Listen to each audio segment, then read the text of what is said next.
Buenas tardes para todos. Nuevamente, mil gracias por estar conectados a nuestro programa Juntos lo hacemos posible, que sale por las redes sociales de la Presidencia de la República. Bienvenidos, soy Nancy Patricia Gutiérrez, consejera presidencial para Derechos Humanos y Asuntos Internacionales. Hoy tenemos un programa muy especial dedicado al derecho al trabajo dentro de los derechos económicos, sociales, culturales y ambientales. Recordemos que este es un programa que tiene dos preceptos fundamentales: solidaridad y resiliencia. Solidaridad, que es un llamado que ha hecho la señora Michelle Bachelet, alta comisionada de Naciones Unidas para los Derechos Humanos, hablando como la posibilidad de salir adelante luego de esta pandemia si logramos llevar el principio de solidaridad a toda la humanidad. Y la resiliencia, porque es un llamado que nuestro presidente Iván Duque ha hecho a todos los colombianos para que podamos dejar atrás la adversidad y a pesar de las dificultades salgamos adelante. Este ciclo de conversatorios está en el marco de los derechos económicos, sociales, culturales y ambientales, y hoy vamos a hablar del derecho al trabajo. Nos acompaña muy especialmente, le damos un saludo a la señora vicepresidenta de la República, doctora Marta Lucía Ramírez de Rincón. De igual manera nos acompaña el señor ministro de Trabajo, Ángel Custodio Cabrera. También nos acompaña la doctora María Claudia Camacho, jefe de sección de Trabajo y Empleo de la Organización de Estados Americanos, y la doctora María Fernanda Quiñones, presidente de la Cámara de Comercio Electrónico. Hoy, a diferencia de los otros programas, vicepresidenta, y no porque usted lidere todo el tema de mujer en Colombia, pero estamos 4 mujeres y el señor ministro de Trabajo. Así es de que es un programa muy especial por el tema, porque está la vicepresidenta, porque está el ministro y porque somos 4 las mujeres que vamos a conversar. Bueno, señora vicepresidenta, señor ministro, a nuestras invitadas especiales, la pandemia cambió definitivamente todo el marco de las relaciones laborales, económicas y sociales también. Y uno de los preceptos identificados por el Gobierno Nacional en Colombia ha sido buscar alternativas para poder salir de esta crisis. Entonces yo le voy a pedir en primer lugar a la doctora Marta Lucía que nos dé su visión sobre el tema de las medidas tomadas por el gobierno en conjunto para estos momentos de dificultad. Bueno, pues muchísimas gracias, me encanta estar acá en este espacio, compartirlo por supuesto con este grupo excelente de mujeres, pero también con este ministro sobresaliente, y decir que evidentemente estamos viviendo una experiencia sin precedentes. Esta es una experiencia que nos obliga realmente a acudir a esos valores, a los principios, qué es lo que realmente debe tener una prioridad. Y como bien lo decía usted, primero la solidaridad. Aquí salimos juntos adelante, cada uno por su lado no es posible. Y necesitamos entonces cultivar muchísimo en la sociedad ese principio de la solidaridad.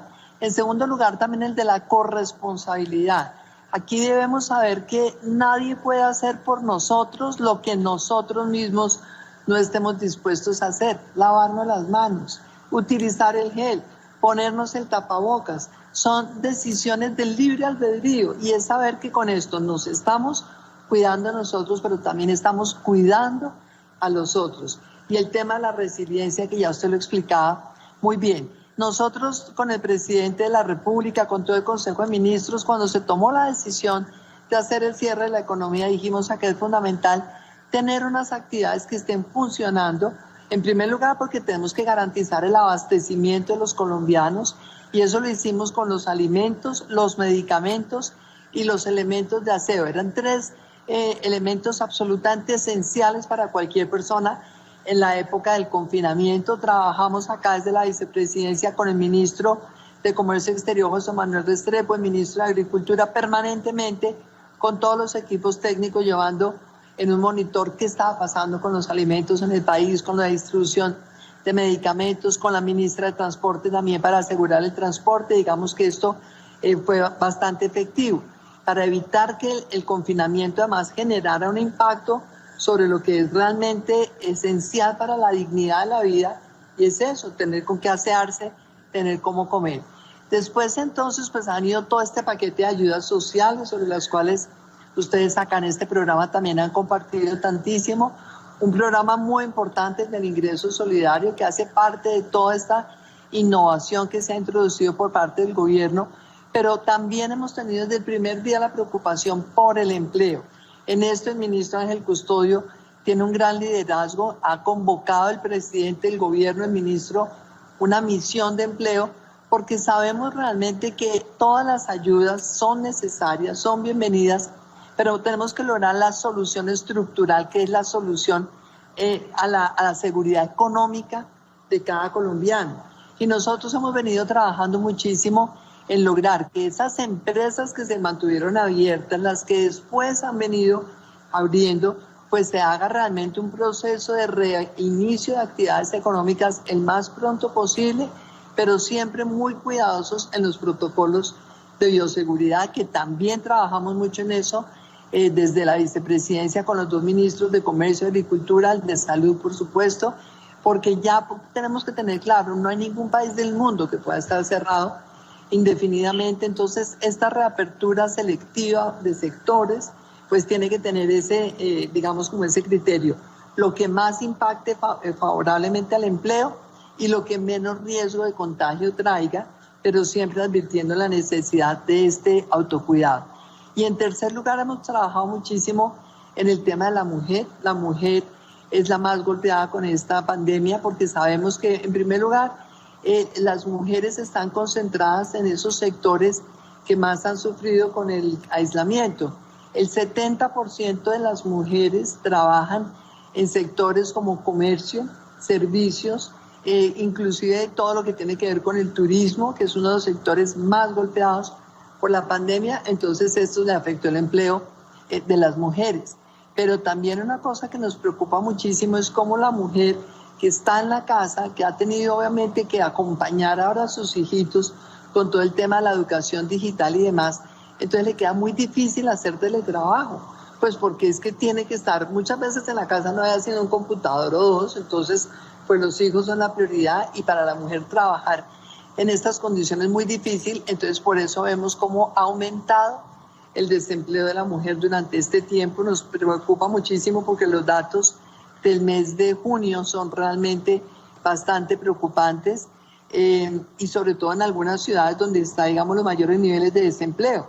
En este momento vemos nosotros cómo en el caso de las mujeres el desempleo está en el 21%, lo cual realmente pues es bastante duro. Y estamos pues obviamente conscientes de que siempre ha habido una brecha de desempleo más alto de las mujeres que de los hombres, pero pues esto es preocupante. El total del desempleo en el mes de junio tuvo una reducción de 2 puntos, bajó a 19,5 puntos, si no estoy mal. Ojalá que esto se convierta en una tendencia, ojalá que siga bajando y por eso el énfasis del gobierno en poder normalizar la mayor cantidad de sectores para que vuelvan realmente las empresas a contratar a los trabajadores, más allá obviamente de todos los apoyos que se están dando a las empresas mediante financiación blanda, créditos garantizados por el Fondo Nacional de Garantías, pero hoy vemos con mucha preocupación la cantidad de empresas que se perdieron, que se cerraron seguramente ya de manera definitiva, porque esto es el empobrecimiento de las familias. Hay que tener claro que perder el empleo es perder el ingreso de la familia y perder el ingreso cuando no se ha tenido la oportunidad de tener ahorros durante un tiempo, pues esto es el empobrecimiento de las familias. Y por último diría, porque yo sé que después hay oportunidad de intervenir más, nos hemos preocupado mucho por el tema de la población informal, porque es que en Colombia tenemos un 47% de población informal. Hemos venido trabajando también con el ministro de Comercio, con el ministro, con la directora del Departamento de la Prosperidad Social, la doctora Susana Correa, con el ministro de Trabajo, con el rector de la Universidad Minuto de Dios, con el director del DAPRE, el doctor Diego Molano, para lograr realmente también una respuesta estructural a la población informal. Nosotros estamos convencidos que esta puede ser la gran oportunidad para que esta población informal haga un tránsito hacia la formalidad. Y la manera de hacerlo, en primer lugar, es ayudar a que ellos puedan tener acceso al sistema financiero. Hemos hablado ya con varios bancos para lograr que a esta población informal se le puedan dar créditos con el sector financiero que estén garantizados por el Fondo Nacional de Garantías, igual que se está haciendo con las empresas.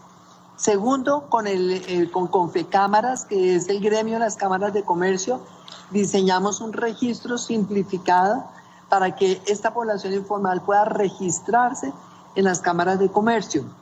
Y con este registro simplificado que se llama de unidades económicas familiares, ¿cómo se llama?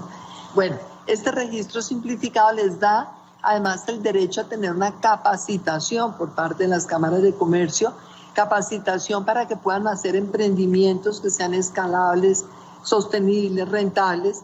Entonces si logramos todo este círculo virtuoso de financiamiento, registro, capacitación y facilitarles realmente el acceso a su actividad, pero pues ahora con mejores condiciones de formalidad, pensamos que este puede ser un tránsito muy positivo. Entonces estamos ahora trabajando en el diseño de un piloto que vamos a hacer con las ciudades de Villavicencio, Bucaramanga, Barranquilla, Cartagena. Tenemos 6 ciudades con las cuales vamos a hacer este piloto de ayudar a la población informal a que salgan con unas medidas de protección también, su casco, su tapabocas, pero sobre todo que les podamos brindar todo este acompañamiento institucional y ojalá que se puedan volver emprendedores. Ese es un poco lo que hemos trabajado en este tiempo. Gracias, vicepresidenta. Bueno, en anteriores conversatorios nos han acompañado pues la ministra de Educación, el viceministro de Educación Superior, el viceministro de Tecnologías de la Información. Hemos contado también con el viceministro de Agricultura, hoy el ministro Ángel Custodio, a quien le tocó un tránsito muy especial, y es que llegó después de tener una enorme trayectoria pública también, liderando temas de mujeres, de las madres, de bienestar familiar, de las madres comunitarias, y llega al Ministerio de Trabajo con una agenda y nos encontramos con la pandemia. ¿Cómo fue ese tránsito, ministro? Además, porque usted conocía los temas desde afuera como congresista, ese tránsito también de la proyección que se traía en el ministerio frente a las decisiones por el COVID. Gracias, doctora Nancy Patricia. Un cordial saludo para usted y para nuestra señora vicepresidenta, la doctora Marta Lucía Ramírez, y de igual manera a nuestras invitadas el día de hoy. Y bueno, este ha sido uno de los temas más complejos porque yo llego de Honduras, estaba en una banca multilateral y cuando el presidente me pide que estemos acá acompañándolo, gustosamente lo estoy haciendo y me tocó vivir, yo me posesioné y a los 8 días se declaró la pandemia y yo venía a hablar aquí de reformas laborales, de reformas pensionales y esto tocó cambiar totalmente el panorama porque el COVID ya se venía, pero no con cuarentenas obligatorias y demás. Esto nos obligó a cambiar totalmente la agenda que tenía el Ministerio de Trabajo y gracias a Dios, de alguna manera hemos tratado de responder. Lo primero que a nosotros nos tocó es inmediatamente cuando se declaró la emergencia sanitaria y luego la cuarentena, es qué íbamos a hacer con los empleos de este país. Nosotros ya teníamos una ley de teletrabajo, pero la ley de teletrabajo tenía unas condiciones muy fuertes para cumplir en ese momento. Por eso este ministerio y con el gobierno nacional, ¿qué se logró? Inmediatamente, ¿cómo podemos salvar y cómo podemos realizar la actividad productiva sin dañar el empleo en general? Por eso se creó trabajo en casa. Y fue la primera decisión que el gobierno tomó y trabajo en casa era prácticamente el 80% de las personas que lo podían hacer, irse para su casa. Eso significaba una nueva estructura, digamos, de relaciones laborales y demás. Y hoy está implementado y prueba de ello que esto se quedó es que ya hemos presentado al Congreso de la República un proyecto de ley para regular el trabajo en casa. De manera extemporánea, de manera excepcional y de esa manera hoy se puede implementar. ¿Qué cosas nos preocupaban? Lo que decía nuestra señora vicepresidenta, esas relaciones, cómo conjugar lo laboral con el hogar. Eso era es lo más difícil, y en este momento eso es lo que nosotros vamos a regular. ¿Eso qué significa? Mantener las condiciones laborales del contrato de trabajo, pero hay que colocar unos elementos nuevos. Las condiciones salariales no se pueden cambiar, pero sí el tema de regular descansos, la desconexión laboral, que es algo que nos están pidiendo, y en esa tarea estamos trabajando, y reitero, toca regularlo. De igual manera, su protección en salud. Esto significaba que la ARL cambiara sus funciones, tenía que ya conectarse en la casa con el trabajador, y de esa manera podemos avanzar. Creamos la figura de del subsidio de conectividad, porque eso existe el subsidio de transporte, pero estando en casa se suspende el subsidio de transporte. Lo cambiamos para tener el subsidio de conectividad, y eso nos permitió que el trabajador no se viera afectado en sus ingresos y brindar unas oportunidades. Todos esos elementos hoy los estamos planteando en un proyecto de ley. Hemos avanzado en otros temas. Al comienzo, regulamos anticipar vacaciones, regulamos todo lo que tiene que ver las licencias no remuneradas, las regulamos para que no se cometieran abusos con el trabajador. De otro lado, el tema de el empleador podía pagarle a su trabajador sin trabajar, y eso también se reguló. De igual manera, acuerdo de voluntades para la posibilidad de bajar los salarios superiores a un salario mínimo. Eso también se reguló de una manera fuerte. Las licencias no remuneradas, las vacaciones anticipadas por muchísimos periodos, eso también se colocó. Modificación a las jornadas laborales y concertación del salario, ya lo había hablado. Y para proteger el trabajo se creó el gobierno nacional. La señora vicepresidenta estuvo muy atento a esos temas. Todas las ayudas que nosotros hemos colocado al gobierno nacional. Primero, un subsidio a la nómina. Se creó el subsidio a la nómina. Hoy el subsidio a la nómina termina en el mes de agosto, o sea, se pagará en el mes de septiembre. Se presentó al Congreso de la República para que se extienda hasta el mes de diciembre. Se creó el subsidio a la prima, lo cual permite entregarle un apoyo a los empresarios, a los empleadores, a cambio de conservar los puestos de trabajo.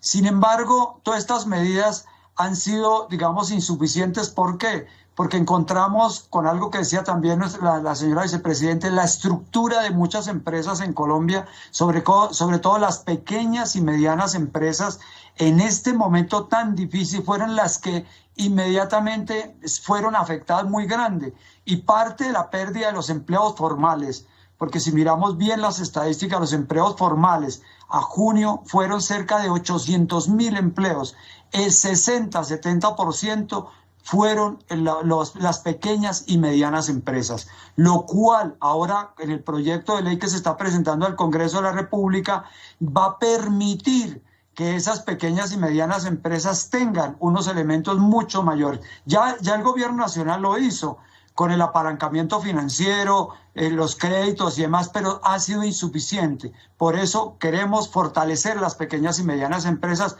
para conservar el empleo. De otro lado, ayer casualmente, doctora Nancy Patricia y señora vicepresidenta, les cuento, nosotros creamos hace cerca de mes y medio 2 alternativas también para los trabajadores. Miremos acá, una cosa es el contrato de trabajo que es cancelado y en el cual automáticamente nosotros, con la ayuda de las cajas de compensación familiar, ayudamos a 200.000 trabajadores a que reciban un subsidio de desempleo. Pero como se perdieron casi 800.000 puestos de trabajo, tenemos otro déficit por atender. ¿Qué hicimos nosotros también? Estamos creando, y la otra semana arranca la otra ayuda a cerca de 400.000 trabajadores que se les perdieron su contrato de trabajo, con un ingreso solidario a través de las cajas de compensación familiar. Esto es una ayuda enorme, pero también hay un grupo de trabajadores que les suspendieron sus contratos de trabajo, o sea, no les cancelaron sus contratos, siguen vinculados, pero tuvieron una pérdida de ingresos abril, mayo y junio. Arrancó ayer, doctora Nancy Patricia, el ayuda a esas personas que tienen sus contratos suspendidos con 160.000 pesos mensuales por 3 meses, o sea, 480.000 pesos. Le vamos a llegar a 150.000 personas. Ayer se le giró a 110.000, si no estoy mal, y de esa manera estamos ayudando a nuestros trabajadores. Otra gran ayuda que nosotros hicimos es que pudieran retirar sus cesantías. Y eso ha ayudado muchísimo al ingreso de sus palabras. Con el decreto de emergencia permitió a que se beneficiaran cerca de 300.000 trabajadores. Entonces, el gobierno nacional pues ha usado una política muy grande de apoyo a los trabajadores. Y les cuento otra cosa muy rápidamente. No es solamente las ayudas. El Ministerio de Trabajo, con todas sus direcciones regionales, con todos sus equipos de apoyo a las diferentes quejas y demás, hemos recibido diariamente, les cuento aquí a los colombianos que nos están oyendo, el Ministerio de Trabajo recibía mensualmente unas 10, 15 tutelas. Hoy, a la fecha, en los 4 meses, el Ministerio de Trabajo ha tenido que atender 25.000 tutelas, y en las cuales se involucra las discusiones entre empleador y trabajador, y obviamente el Ministerio de Trabajo ha estado atento a atender ese diálogo social que permita en muchos casos ayudar a conservar el empleo. Les doy un dato. De todas estas intervenciones nuestras, nosotros hemos salvado cerca de 200.000 puestos de trabajo en este diálogo social, diciéndole al empleador, mire las ayudas que tiene usted, mire lo que podemos hacer, y eso se ha logrado. Obviamente hay actividades económicas en las cuales definitivamente no se puede hacer mucho frente a ese tema por la situación que estamos viviendo.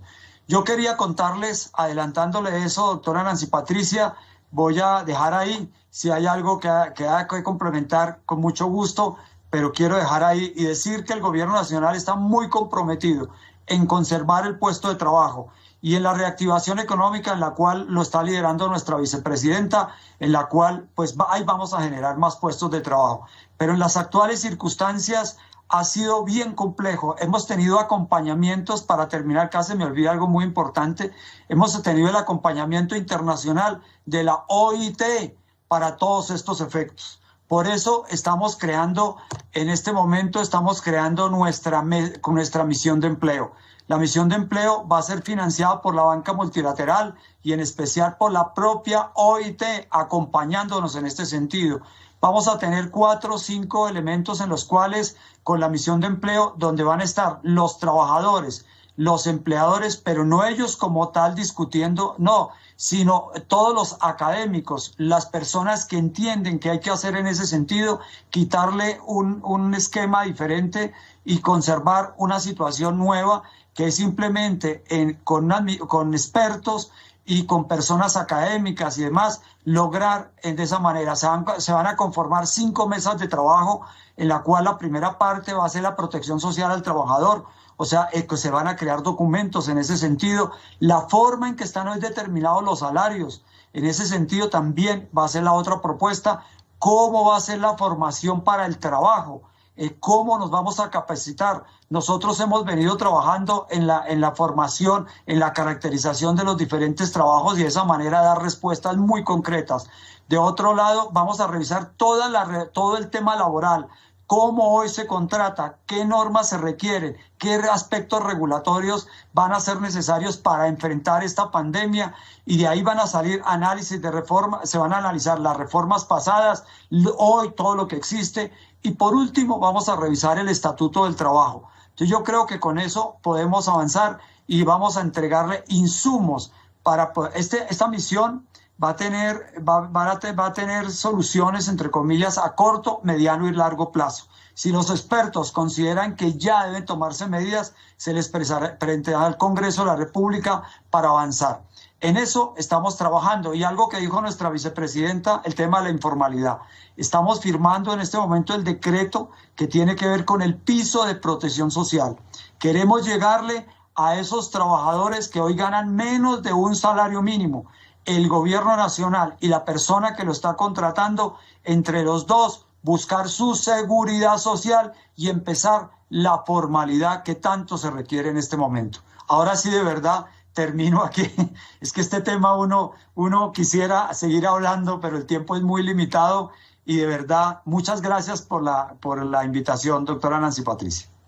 Gracias, ministro, vicepresidenta, nuestras invitadas. De eso se trata precisamente, mantener un diálogo social activo. A finales del mes de mayo, comienzos de junio, hicimos un ejercicio similar enfocado a las empresas y los derechos humanos. Tuvimos sectores empresariales del país y la comunidad internacional presente también.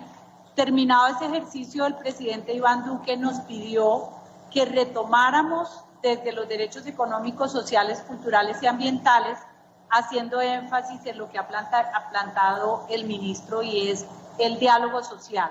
Y además lo recomienda la OIT también, el diálogo social entre empresas, trabajadores y entre estados, empresarios y trabajadores es fundamental. Vamos a oír a nuestras siguientes invitadas, la doctora María Claudia Camacho, jefa de sección de Trabajo y Empleo de la OEA, quien nos va a dar una visión sobre el análisis que tiene la OEA en toda la región de cómo las diferentes medidas de COVID o originadas por el COVID-19 van a incidir directamente en mantener el empleo y la calidad del empleo. Bueno, buenas tardes. Primero, muchas gracias, consejera Nancy Patricia Gutiérrez, por esta invitación. Es verdaderamente un honor compartir esta mesa virtual con usted, con la vicepresidenta Marta Lucía Ramírez, con el ministro Cabrera, con la doctora María Fernanda Quiñones. Así que, bueno, muchas gracias.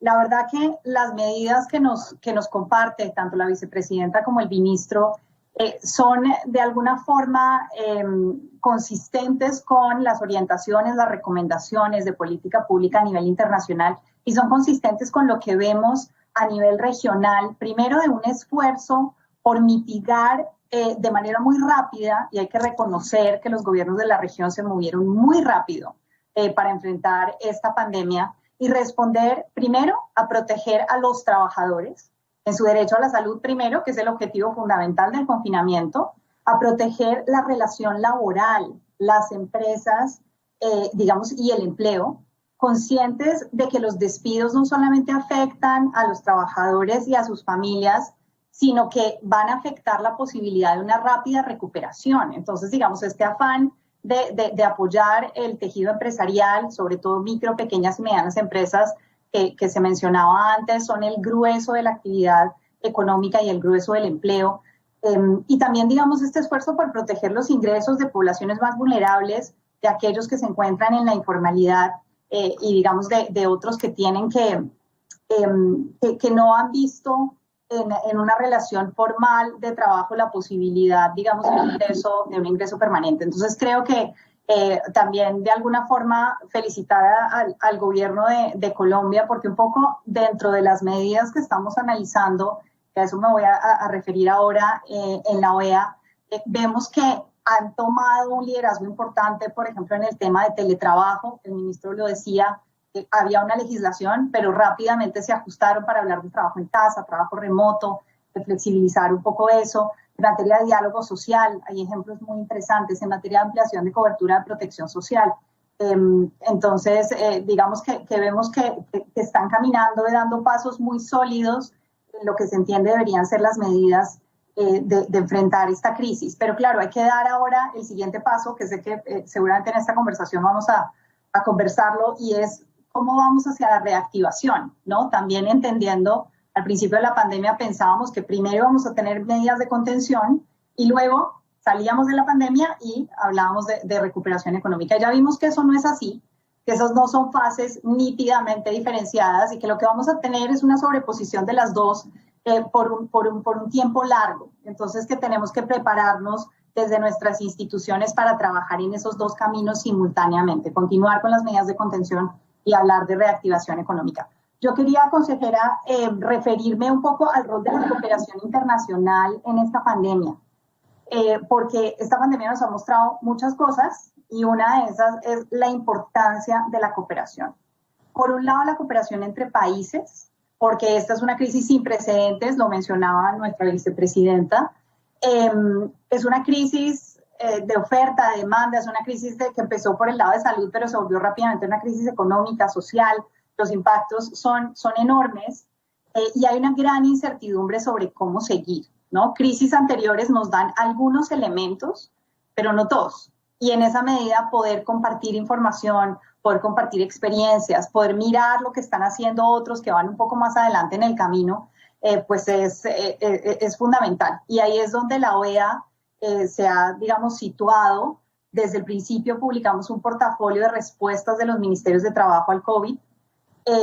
Ahora también un tiempo después, hace un par de meses de hecho, una guía con protocolos de reapertura, donde están los protocolos que se están implementando en la Unión Europea, en cada uno de los países, en Singapur, en Nueva Zelanda, etcétera, conscientes de que tenemos una ventaja de alguna forma como región, y es que podemos ver lo que está pasando en otras latitudes que van en un estadio un poco más avanzado de esta pandemia. Y por otro lado, cooperación internacional en términos de financiación para el desarrollo. Todos estos esfuerzos, mantener el empleo, mantener nuestro tejido productivo, mantener los ingresos, apoyar a los más vulnerables, requieren muchos recursos. Y por supuesto, ahí tenemos que contar con el Fondo Monetario Internacional, con la banca multilateral, el BID, el Banco Centroamericano, el Banco de Desarrollo del Caribe. Y también aquí creo que vale la pena hacer este comentario, y es que creo que como país de renta media, Colombia debe pensar en una especie de coalición o de acción concertada, multilateral, con otros países de renta media para poder acceder a asistencia oficial del desarrollo, a la que no estamos pudiendo acceder precisamente porque tenemos esa calificación. Cuando seguimos teniendo muchas vulnerabilidades, seguimos teniendo, digamos que si lo vemos solamente en términos de pobreza, igual los países de renta media en el mundo representan el 60% de la población pobre del mundo. Y tenemos todavía una clase media, si se quiere, muy débil, que ante cualquier choque, y lo vimos con esta pandemia, puede caer debajo de la línea de pobreza. Entonces, creo que vale la pena hablar sobre esa calificación de país de renta media y hacer como una acción consensuada y multilateral. No sé, consejera, cómo manejamos los tiempos. Yo quería referirme como a 3 recomendaciones puntuales de política, pero si quiere lo dejo para una intervención posterior. ¿Qué me dice?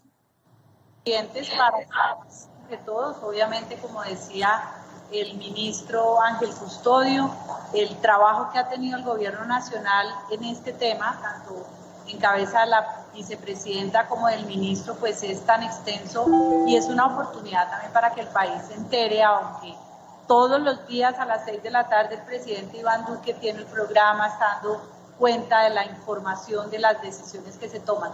Nosotros, al mirarlo en conjunto y ya individualizado cada uno de los derechos, entendemos que la tarea ha sido bastante ardua. Vamos a oír a la doctora María Fernanda Quiñones, presidenta de la Cámara de Comercio Electrónico. No ha habido, vicepresidenta, un programa de estas conversaciones en donde nos salga el tema de la tecnología. Y no solamente desde el teletrabajo, ministro, sino porque es necesario para todo, para educación, en el tema ambiental, en el tema agrícola, en el comercio, siempre. Así es de que, ¿cuáles son esos desafíos, doctora María Fernanda, desde la Cámara de Comercio Electrónico, que tiene además más de 350 empresas vinculadas y que me imagino que también por la pandemia han estado ustedes bastante viviendo unas nuevas medidas y unas nuevas decisiones? Así es, doctora Nancy Patricia, muchas gracias por la invitación y un saludo especial a la señora vicepresidenta, al ministro Ángel Custodio, con quien hemos trabajado muy de cerca en esta coyuntura, y por supuesto a María Claudia. Pues los retos para el comercio electrónico son todos. Sin duda, la pandemia nos trajo una afortunada situación en términos de poder impulsar el desarrollo del comercio electrónico. El comercio electrónico, cuando inician todas las medidas de aislamiento preventivo, se erige como el armonizador de los intereses en juego, permite mantener abastecidas a las familias, pero también permite mantener vigentes algunos flujos económicos. Entonces, en el marco de todas estas medidas y de las conversaciones que teníamos con Gobierno Nacional, un poco lo que se permite es que el comercio electrónico se mantenga activo a través, por supuesto, del despliegue de todas las industrias que les son correlativas. Entonces, eso ha sido muy, muy relevante porque ha permitido impulsar toda esta cadena de valor y esta digitalización como una prioridad no solamente para las grandes empresas, sino para la pequeña y mediana empresa. ¿Cómo estaba el comercio electrónico en el país antes de que iniciara, digamos, este salto a la digitalización un poco impulsado por las necesidades de la coyuntura? El comercio electrónico es un comercio centrado, una práctica centrada apenas en el 8% de la población, impulsado por categorías de bienes generalmente suntuarios, específicamente relacionados con turismo, moda y belleza y con tecnología. También, digamos, con un acceso en la punta de la pirámide. El colombiano promedio que hacía comercio electrónico es el colombiano que gana más o menos 3 veces el salario promedio en Colombia. Entonces, esta situación de la pandemia nos pone ante una necesidad de irrigar las dinámicas de intercambio digital a los diferentes estratos de la población. Y eso nos pone en unos desafíos muy relevantes de superar brechas que se encuentran hoy vigentes en todos los eslabones de la cadena de valor. Empezamos a trabajar temas de conectividad, empezamos a trabajar temas de inclusión financiera, empezamos a trabajar temas relacionados con todo lo que tiene que ver con la madurez de nuestro sistema logístico, y algo que es muy importante, el comercio electrónico viene a ser entonces un factor que tiene la capacidad de diversificar nuestra canasta exportadora. Empezamos a tener esa necesidad de ampliar las perspectivas, digamos, de productividad de los diferentes sectores de cara a que podamos generar nichos en el exterior y podamos realmente exportar eso que tenemos en nuestra vocación productiva. Entonces, hoy el gran reto que se nos presenta y que hemos venido revisando desde la industria es cómo hacemos que el comercio electrónico esté más allá de la reacción. Las empresas, la pequeña y mediana empresa se ha planteado la digitalización, por supuesto, como una salida, como una válvula de escape para poder mantener vigentes los intercambios comerciales que la hacen posible, pero lo que queremos es que la digitalización se arraigue en la pequeña y mediana empresa, que se quede como una alternativa y como una fuente adicional de ingresos. Y para eso, pues, es indispensable que la pequeña y mediana empresa apropie mecanismos de transformación digital que le permitan atender también las nuevas necesidades del consumidor. Porque en un ecosistema, por supuesto que tenemos cambios en las dos puntas. La empresa empieza a planteárselo, pero el consumidor también tiene otra mentalidad. El consumidor ahora es omnicanal, requiere necesariamente poder acceder a diferentes canales para tomar una mejor decisión de consumo. Y así es como hemos venido trabajando desde el gremio en una iniciativa que agrupa a los afiliados que ya tienen una ruta trazada en comercio electrónico, que ya conocen cómo funciona el negocio y que han decidido a través de la Cámara entregar, digamos, unos contenidos y unos beneficios a la pequeña y mediana empresa para poder entregarles esa facilidad de apropiar estos conocimientos de cara a el comercio electrónico y a fundar la reactivación en una apropiación muy responsable y muy completa del comercio electrónico. Hemos generado de la mano de estas empresas, en particular de Google, que nos ha apoyado un programa de transformación digital que se llama yaestoyonline.co, y que además me llama mucho la atención dejarlo sobre esta mesa de conversación. Tiene un módulo especial que hemos trabajado con la Alta Consejería para la Equidad de la Mujer sobre transformación digital en mujeres. Cuando empezamos a estructurar este programa de transformación digital, no solo veíamos que era necesario entregar contenidos relacionados con el comercio electrónico y con los diferentes modelos de negocio que hay en el comercio electrónico, sino que para mujeres era importante también entregar contenidos específicos relacionados con el empoderamiento. Entonces hemos diseñado un módulo especial que entrega ese tipo de contenidos y que lleva a la mujer y, por supuesto, a toda la pequeña y mediana empresa a través de una ruta de digitalización y a través de los distintos modelos de negocio de comercio electrónico. En esta crisis nos hemos visto, digamos, enfrentados a veces a planteamientos de comercio electrónico relacionados específicamente, por ejemplo, con una tienda online o con una solución de pagos. El comercio electrónico debe entenderse como una cadena de valor y tiene muchísimas alternativas para la digitalización. Una puede ser, por supuesto, la tienda online, pero está el marketplace, está la venta a través de redes sociales. ¿Cómo convierto esta interacción social que es muy cotidiana para las personas en una transacción y, por tanto, para un ingreso? Entonces hemos diseñado y creemos que debe abordarse, quieran hacer de la industria a la que pertenezcan, puedan implementar un modelo de desarrollo de comercio electrónico. Y por supuesto dentro de estos modelos están las plataformas de economía colaborativa. Las plataformas de economía colaborativa, no solamente en la economía colombiana, sino en la economía en general, pues han venido trayendo, digamos, estos beneficios en términos de generar eficiencias en la utilización de los recursos, en los costos de transacción, en poder proveer, digamos, una conexión muy rápida entre las puntas de la operación de intercambio económico, entre la demanda y la oferta, y en pues todo el despliegue de red que eso implica en términos pues, de aprovechamiento de las sinergias que da el comercio electrónico. Creemos. La segunda parte con todo el tema de reactivación, que precisamente hay un punto que vi dentro del programa de reactivación, y vamos a entrar a ese punto, doctora Marta Lucía, porque el presidente presentó el pasado 20 de julio el programa del nuevo Compromiso por Colombia, que va orientado precisamente al tema de empleo, y es importante que usted nos cuente en qué consiste. Bueno, en primer lugar, tener en cuenta que el empleo es algo absolutamente esencial para la dignidad del ser humano, porque en realidad aquí estamos hablando de un tema también de derechos humanos, es todo aquello que dignifica a una persona, y por eso en la primera parte yo decía las ayudas, todas las transferencias condicionadas, los apoyos sociales son necesarios, pero no son la solución definitiva. La verdadera solución tiene que venir de la mano de proveer de empleos de calidad a los colombianos y de emprendimientos también de calidad, que sean sostenibles, que sean escalables, que promuevan asociatividad, por ejemplo. Esta es una gran oportunidad la que tiene el país, y por eso el presidente planteó ese compromiso por el futuro de Colombia, que tiene 4 componentes. Uno es el compromiso por el empleo. ¿Cuál empleo? Todos los empleos. ¿En qué sector? En todos los sectores tenemos que promover más y mejores empleos.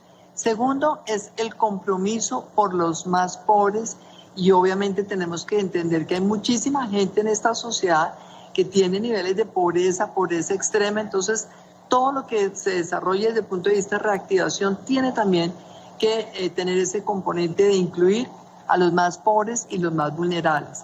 En tercer lugar es el crecimiento sostenible. Tenemos que lograr también que esta pandemia nos haga entender que así como un virus por primera vez amenaza a la humanidad entera, sin hacer distinción de países, ni si son ricos o pobres, a todos nos ha amenazado y afectado por igual, también los temas ambientales afectan por igual. Y por esa razón, ahora todos los analistas internacionales coinciden, después de la pandemia, lo que viene es una mayor conciencia sobre todo el tema de sostenibilidad ambiental y requisitos mucho más estrictos. Ese es el tercer componente, el compromiso por el crecimiento sostenible. Y el último es el compromiso por el campo y la paz. Y yo quisiera además hacer énfasis en algo. Muchos de los elementos de esta reactivación económica tienen que ver obviamente con 3 o con 4 de estos componentes. Por ejemplo, el sector agrícola. Nosotros tenemos acá el potencial de convertir a Colombia realmente en una despensa alimentaria, en una despensa de alimentos procesados tanto para los colombianos como para exportar al mercado internacional. Esto quiere decir que el desarrollo del campo hay que hacerlo con una visión también mucho más de valor agregado, cómo desarrollar todas estas cadenas de valor a partir de la producción agrícola. Entonces ahí tenemos un caso donde, por ejemplo, aumentar la producción de cacao, la producción de arroz, la producción de aguacate. El ministro de Agricultura ha trabajado 10 cadenas de la producción agrícola que son estratégicas, que tienen un gran potencial de crecimiento y de ese valor agregado. Entonces eso tiene que ver con el componente del campo, pero también con el componente de crecimiento sostenible, también con el componente de empleo y también con el componente de los más pobres y vulnerables. ¿Por qué estoy haciendo este énfasis? Para empatarlo con un tema del ministro Ángel Custodio Cabrera. Nosotros debemos entender que en Colombia la pobreza de las zonas rurales es totalmente inaceptable. Aquí tenemos una oportunidad de que haya más inversión, más crecimiento, pero también tenemos que buscar afanosamente esa incorporación de los campesinos a un empleo de calidad. Tenemos que buscar la incorporación de los campesinos a emprendimientos de calidad. Es que no olvidemos que la informalidad en Colombia del campo está por encima del 80%. La de las mujeres es cercana al 90%. Entonces esto lo que genera es unas condiciones de pobreza tremendas y me parece, ministro, que en todo este tema de la misión de empleo es muy importante tener en cuenta ejemplos como el caso de Perú, donde ha habido una serie de modificaciones a la legislación laboral justamente para facilitar que se contrate a la gente del campo en unas condiciones más flexibles.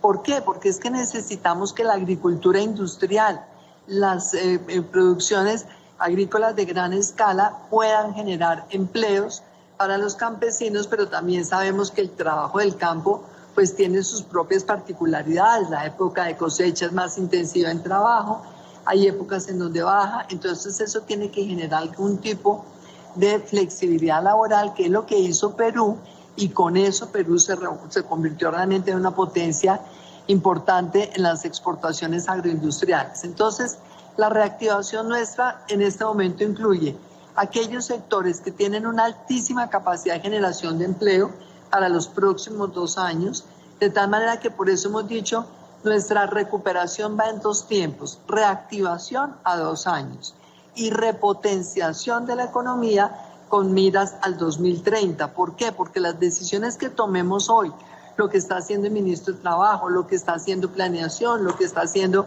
el ministro de Comercio, van a influir en ese aparato productivo que tengamos nosotros y que siga creciendo fuerte de aquí al 2030 en esa convergencia con los objetivos de desarrollo sostenible.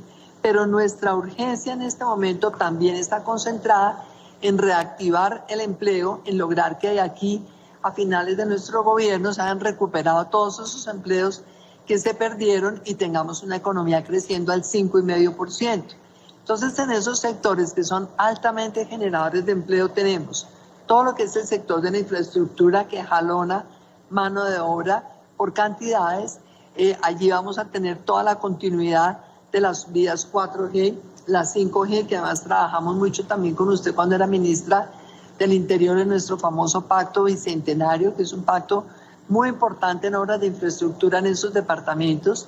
Las vías terciarias, que son las vías de las zonas rurales, también todo esto jalona empleos. Ahí hay un paquete de inversiones muy importante para los próximos 2 años. Esto es inversión público y privada, porque las concesiones 4 y 5G, sobre todo, inversión privada. Y además de esto, el sector de la vivienda de interés social y no social. Esto va a servir para 200.000 viviendas. Entonces ahí tenemos realmente en estos 2 sectores un componente muy importante para generar una cantidad de empleo significativa. Y por otro lado, pues esto que mencioné ya, agricultura, algo en minería, de tal manera que esperamos que con estos sectores en 2 años hayamos generado por lo menos 2 millones de empleos. Pero estamos trabajando, y ahí está también muy activa la doctora María Fernanda, en revisar todos nuestros pactos por el crecimiento que habíamos hecho hace 1 año, y allí ya estamos mirando sector por sector de la industria, las manufacturas, los servicios, todo lo que es agricultura y agroindustria, es decir, alimentos procesados, la minería y todos sus derivados. ¿Para qué? Para que cada uno de estos subsectores, repito, se reactive en el corto plazo, pero que los dejemos de verdad muy potentes y continúe el crecimiento ya después de que nos hayamos ido nosotros del gobierno. Eso es. Gracias, vicepresidenta. Bueno, ministro, usted dice que hay una serie de mesas en las cuales está presente la OIT. En el comienzo de este ciclo de conversaciones tuvimos presencia de la OIT y realmente con una concepción muy, diría yo que muy consciente de las realidades que acaba de presentar la vicepresidenta, y es la necesidad de también mirar el trabajo de forma sectorial. Pero yo le quiero pedir algo desde la Consejería de Derechos Humanos, aprovechando nuestra conversación, y es que hay un programa especial que es Empresas y Derechos Humanos, que busca justamente, que tiene unos principios rectores que vienen desde Naciones Unidas y que buscan mitigar aquellos efectos negativos que se pueden presentar en algunas actividades empresariales y que es importante que el país lo incorpore, obviamente que tiene que ver también con el trabajo digno o trabajo decente que tanto se ha impulsado. Entonces, ministro, esa agenda que usted tuvo que cambiar en medio de la pandemia, nos contó toda la situación extraordinaria y las medidas extraordinarias, pero en el mediano y largo plazo, esas reformas van a requerirse para cumplir los propósitos de reactivación y de repotenciación que ha presentado la vicepresidenta. Compártanos cuál es la visión suya en ese sentido.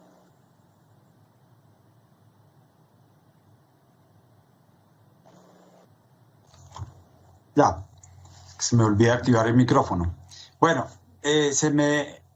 digamos, complementando lo de la señora vicepresidenta, efectivamente el gobierno nacional tiene que trabajar en muchos factores regulatorios. Y por eso el tema de la misión de empleo, su prioridad tiene que ver en un aspecto que hablaba nuestra vicepresidenta, el campo colombiano. El campo colombiano, el sector agrícola nos ha pedido que arranque, digamos que dentro de las 4 o 5 mesas que tenemos, una de las mesas hay que incluir la parte agrícola, todo el campo colombiano, para dar una respuesta a corto plazo de qué se puede proponer. Esa es la prioridad que nosotros tenemos ahora. Me han comentado mucho efectivamente la experiencia peruana, aparte del Brasil, cómo se comporta el tema de cosechas, cómo se comporta esa relación entre empleador y campesino, cómo se garantizan las cosechas, cómo se garantiza de una u otra manera el ingreso de los trabajadores. Eso es lo que nosotros queremos arrancar, vamos en esa misma línea. Y nosotros, parte de esa situación, ahí estamos. Entonces, la parte regulatoria, definitivamente por efectos políticos, doctora Nancy Patricia, queremos que nuestros expertos sean los que nos digan para dónde vamos. Y de esa manera el gobierno nacional puede utilizar esos insumos y presentarlo al Congreso de la República. Pero sin duda alguna, todo está, digamos, de alguna manera, ahí está sobre el tapete y arrancaremos en ese sentido. 2 cosas quiero agregar ahí. El Ministerio de Trabajo tiene parte de sus obligaciones, es implementar todo lo que tiene que ver con incentivos tributarios. Esto significa empresas de economía naranja, que el compromiso de su exención tributaria es para generar empleo. Nosotros estamos ya certificando esa situación. De igual manera, las últimas normas que se han aprobado, que tienen que ver con el empleo para los jóvenes entre 18 y 28 años, en el sentido de tener una exención tributaria a las empresas que los contraten. Ayer, doctora María Fernanda, todo un grupo de